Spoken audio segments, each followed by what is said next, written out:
মাদকদ্রব্য নিয়ন্ত্রণ অধিদপ্তর তার কর্মকর্তারা আজকে আমি দেখলাম পোশাকে দেখতে লাগে পুলিশের মতো, স্টারও আছে, কিন্তু হাতে অস্ত্র নাই। তারা ফাইট করতে যাচ্ছে সশস্ত্র মাদক কারবারিদের সাথে, ব্যবসায়ী প্রডিউসারদের সাথে বা পাচারকারীদের সাথে। গুলিবিদ্ধ হচ্ছে, পুরস্কৃত করলাম আজকে, জীবন যেতে পারত। সেজন্য আমরা আইন আনছি, আগামী 2-1 দিনের মধ্যে সেই আইনটা পার্লামেন্টে প্লেস হবে ইনশাআল্লাহ। যোগ উপযোগী মাদকদ্রব্য নিয়ন্ত্রণ আইনের সংশোধনী, তাতে তাদেরকে অস্ত্র দেয়া হবে, আধুনিক অস্ত্র দেয়া হবে, 9mm পিস্তলও দেয়া হবে, অন্যান্য অস্ত্র দেয়া হবে, প্রশিক্ষণ দেয়া হবে, তারা যাতে ফাইট করতে পারে একটা ইন্ডিপেন্ডেন্ট স্বতন্ত্র একটা অর্গান হিসেবে। অন্যান্য বাহিনীগুলো যেমন বিজিবি, কোস্টগার্ড, র্যাব সবাই ফাইট করছে পুলিশের পাশাপাশি। তারা মাদকদ্রব্য উদ্ধার করছে, গ্রেফতার করছে, পাচারকারীদের বিরুদ্ধে তারা অ্যাকশন নিচ্ছে, গ্রেফতার করছে, মামলা করছে। মামলা কত জানেন? শুধু ঢাকাতে 80,000 মামলা পেন্ডিং আদালতে। তো বিচার কেন হয় না? বিচারক তো নেই এত। একজন বিচারক সর্বোচ্চ 10,000 মামলা যদি ডিল করে, তাকে কমপক্ষে 4 থেকে 6 মাস পর পর দিন দিতে হবে, তারিখ দিতে হবে। 80,000 মামলা কিভাবে ডিল হবে? প্রথম আইনের মধ্যে লেখা ছিল সেখানে ট্রাইব্যুনাল করার একটা বিধান থাকবে, ছিল। পরে সেটা অ্যামেন্ডেড হয়েছে, বলছি ইখতিয়ার সম্পন্ন আদালতে মামলা দায়ের হবে। ইখতিয়ার সম্পন্ন আদালত পরিমাণের উপরে, ক্রাইমের সাজার উপর ভিত্তি করে যার যেটুক পেনাল্টি আছে সেই হিসাবে আদালত নির্ধারিত হয়ে সেই আদালতে মামলা দায়ের হয়। ম্যাজিস্ট্রেটের, সাব জজ বা এডিশনাল ডিস্ট্রিক্ট জজেরটা সেখানে হয় ট্রায়াল কোর্ট হিসাবে। আমলি আদালত তো নিচে আছে। এখন আমি যে সংশোধনী প্রস্তাব করছি তাতে এখতিয়ার সম্পন্ন আদালত থাকবে, পাশাপাশি মামলার সংখ্যা বিবেচনায় আমরা যেখানে প্রয়োজন মনে করব, সরকার মনে করবে, সেখানে ট্রাইব্যুনাল স্থাপন করা হবে, স্পেশালি মাদকের মামলাগুলোর জন্য। সময়ের সাথে সাথে দেখা দেয় নিত্য নতুন প্রয়োজন। রেডি থাকতে হয় প্রতি মুহূর্ত। তাই এলো ইনোভার, যেন আপনি লাইফে থাকেন রেডি প্রতিদিন। Innova, designed for now. এটা হলো দুইটা বিষয়। মাদক শনাক্তকরণের জন্য আমাদের কোনো হাতিয়ার যন্ত্রপাতি নাই। পুলিশের একটা ডগ স্কোয়াড আছে, সেটা বিভিন্ন কাজে ব্যবহৃত হয়, এক্সক্লুসিভ সহ অন্যান্য কিছু ডিটেকশনের জন্য। র্যাবেরও আছে নাকি নাই? আছে তো, সেটা খুব সীমিত।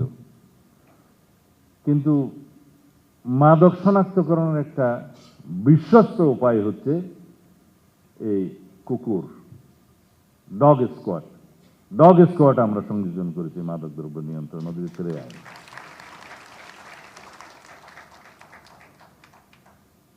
আসামি গ্রেফতার হবে। মাদক আসক্ত যদি হয়, অনেককে ঝুঁকিপূর্ণ অবস্থায় থাকে, অনেক আসক্ত সেরকম অবস্থায় থাকে। আর পাচারকারী, চোরাকারবারি বা ব্যবসায়ী, তাদেরকে নিয়ে এসে তো মাদকদ্রব্য নিয়ন্ত্রণ অধিদপ্তরের অফিসে বসিয়ে রাখা যায় না। থানায় আইন অনুযায়ী, সিআরপিসি অনুযায়ী যখন হস্তান্তর করা হবে, তার আগের সময়টা কোথায় থাকবে? কোনো বিধান নাই। সেই জন্য একটা হাজতখানার প্রস্তাব সেই আইনে করেছে। মাদকের জন্য এখন পরীক্ষাগার আছে, ল্যাবরেটরি আছে টেস্ট করার জন্য। এত বেশি মামলা, যেটা টেস্ট করে এটা কি আটা, ময়দা, না হেরোইন, না পাউডার, কিছুই টেস্ট করার কায়দা নাই। এন্ড অফ দি ডে কিভাবে ম্যানেজ হয়ে হিরোইন পাউডার হয়ে যায়, আটা হয়ে যায়, ময়দা হয়ে যায়, কোনো আর কাজ হয় না। সেজন্য প্রত্যেকটা ডিস্ট্রিক্টে একটা উন্নত ল্যাবরেটরি স্থাপনের প্রস্তাব আমরা করেছি। ইতিমধ্যে করা হয়েছে কয়েকটা জায়গায় কেমিক্যাল ল্যাবরেটরি। পাশাপাশি এখানে বলি সিআইডির জন্য আমরা কেমিক্যাল অ্যান্ড ফরেন্সিক ল্যাবরেটরির সমস্ত ডিভিশন পর্যায়ে আধুনিক করার জন্য অলরেডি আমরা প্রকল্প গ্রহণ করেছি, সেটা অন্যান্য অপরাধের ক্ষেত্রে। যদি প্রয়োজন হয় আমরা ইন্টার ডিপার্টমেন্টাল বিভিন্ন ল্যাবরেটরির সহায়তা নিতে পারবো। ওখানে এমন কোনো রেস্ট্রিকশন নাই যে শুধু মাদকদ্রব্য নিয়ন্ত্রণ অধিদপ্তরের অধীনে স্থাপিত ল্যাবরেটরিতে টেস্ট হতে হবে, এমন কোনো রেস্ট্রিকশন রাখা হয় নাই। রাষ্ট্র চলে আইন কানুন দিয়ে, আইনের ভিত্তি দিয়ে। আইন নাই, আমরা অপরাধীকে কিভাবে সাজা দেব, আদালত কিভাবে বিচার করবে, আমাদের অফিসাররা কিভাবে গ্রেফতার করবে, জীবনের ঝুঁকি নিয়ে তাদের সাথে কিভাবে সংগ্রাম করবে। আইন ছিল না, রাষ্ট্র কিভাবে চলেছে মালুম নাই। জুয়া, অনলাইন জুয়া, ওয়েটিং সহ ডিজিটাল প্ল্যাটফর্মে যে সমস্ত অপরাধ হচ্ছে, মানি ট্রান্সফার হচ্ছে, সেজন্য আইন কে আছে জানেন? 1867 সনের জুয়া প্রতিরোধ আইন, কয়শো বছর আগে। সেই আইন নিয়ে এখন জুয়ার বিরুদ্ধে আমরা ফাইট করছি। এখন জুয়া হচ্ছে সাইবার কি প্ল্যাটফর্মে কি বলে এটা, সাইবার স্পেসে।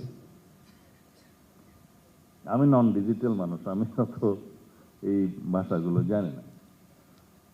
সাইবার স্পেস, ডিজিটাল স্পেসে, অনলাইনে বিভিন্নভাবে এই জুয়া খেলা হচ্ছে, মানি ট্রান্সফার হচ্ছে। সেই মোবাইল কি যে এমএফএস ফিনান্সিয়াল সিস্টেমের মধ্যেও কিছু পরিবর্তন আনতে হবে।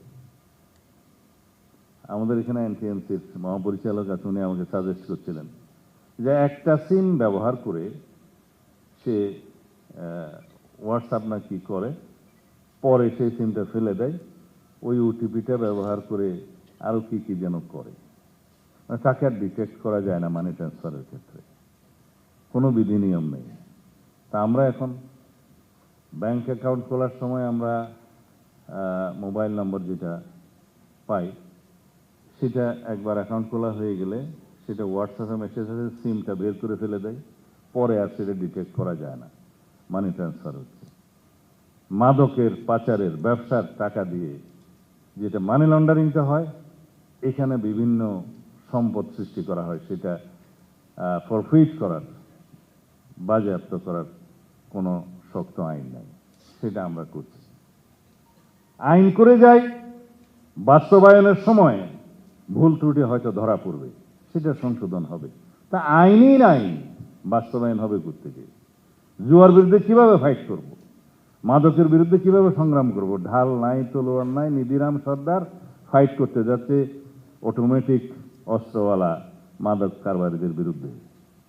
আমাদের বর্ডার গার্ড বিজিবি খুব প্রশংসনীয় কয়েকটা কাজ করেছে বর্ডার লাইন এরিয়াতে, যেখান থেকে মাদক পাচার হয়ে আসে, মাদক চোরা কারবারি হয়। সেই জন্য আমাদের পূর্ব সীমানা এবং পশ্চিম সীমানা উন্মুক্ত। বর্ডার এরিয়াতে ফ্যাক্টরি নির্মাণ করা হয়েছে বিভিন্ন দেশে, আমাদের অভ্যন্তরেও আছে, ওখানেও আছে। উত্তরার মতো জায়গায় আজকেই প্রথম নাম শুনলাম, কিটামিন না কি যেন, সেটা লিকুইড ফর্মকে পাউডার করা হচ্ছে, ল্যাবরেটরি স্থাপন করা হয়েছে। এটা নাকি সবচেয়ে বেশি সিনথেটিক ড্রাগস, জঘন্য, মারাত্মক। আমরা এই যুগে আছি, কিন্তু আইন আছে এই আদিম যুগে। কারবার অপরাধ চলছে বর্তমান যুগের প্রযুক্তি ব্যবহার করে, কিন্তু আমাদের আইনটা হচ্ছে আদিম যুগের, সেটা হয় না। সেই জন্য আমরা আইনের শাসন প্রতিষ্ঠার লক্ষ্যে প্রথমে আমরা আইনি ভিত্তিগুলো, কাঠামোগুলো শক্তভাবে দাঁড়া করাবো ইনশাআল্লাহ।